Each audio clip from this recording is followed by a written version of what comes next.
नमस्कार. आज आपण बघूयात की जे तरुण पेशंट्स आहेत आणि ज्यांना कॅन्सरचा आजार डिटेक्ट झालेला आहे, अशा लोकांना जर का आपल्याला प्रेग्नन्सी हवी असेल तर कशा पद्धतीने आपण पुढे जाऊ शकतो. सो आता आपण बघतो की बरेचसे पेशंट त्यांच्या वयाच्या 30मध्ये 35मध्ये त्यांना कॅन्सर डिटेक्ट होतो. कॅन्सरची ट्रीटमेंट ठरल्याप्रमाणे ऑपरेशन असतं, काही किमोथेरपी असते, रेडिओथेरपी असते, असे वेगवेगळ्या प्रकारच्या ट्रीटमेंट असतात.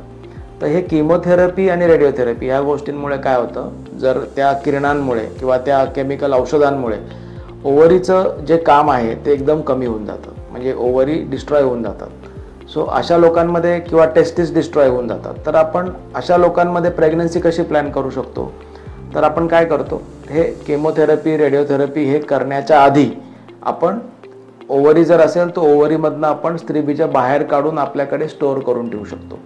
किंवा पुरुषांमध्ये आपण काय करू शकतो की त्यांचे जे स्पर्म्स आहेत म्हणजे शुक्राणू, ते आपण सिमेन फ्रीजिंग करू शकतो. म्हणजे ट्रीटमेंट करायच्या आधी 3-4 वेळेला सिमेन घ्यायचं, ते फ्रीज करून टाकायचं, त्याच्यानंतर ट्रीटमेंट घ्यायची. ट्रीटमेंट झाल्यानंतर जर का शुक्राणू अजिबातच नसतील किंवा एकदम झिरो झाले असतील तर आपण जे फ्रीज केलेले शुक्राणू आहेत ते आपण वापरून नक्कीच टेस्ट ट्यूब बेबीनी गर्भ तयार करू शकतो आणि ते गर्भपिशवीमध्ये सोडू शकतो.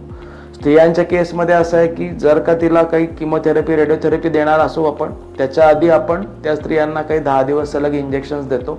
त्यांच्या ओव्हरीमधले स्त्रीबीज आपण मोठे करतो आणि ते मोठे झालेले स्त्रीबीज आपण बाहेर काढून घेतो आणि ते एग फ्रीजिंग, आपण त्याला एग फ्रीजिंग असं म्हणतो. जर का त्या स्त्रीचं लग्न झालेलं असेल तर आपण एम्ब्रिओसुद्धा बनवू शकतो. म्हणजे एग आणि स्पर्म एकत्र करून त्याचा गर्भ बनवू शकतो आणि एम्ब्रिओ बनवून आपण ते एम्ब्रिओ फ्रीज करून ठेवू शकतो. हे एम्ब्रिओ आपण पुढे 5, 10, 15 वर्ष कितीही वर्षात आपण परत वापरू शकतो. एकदा स्त्री कॅन्सरमधनं पूर्ण बरी झाली की आपण हे गर्भ तिच्या गर्भपिशवीमध्ये सोडून मग त्याचा आपण बाळ तयार करू शकतो. धन्यवाद.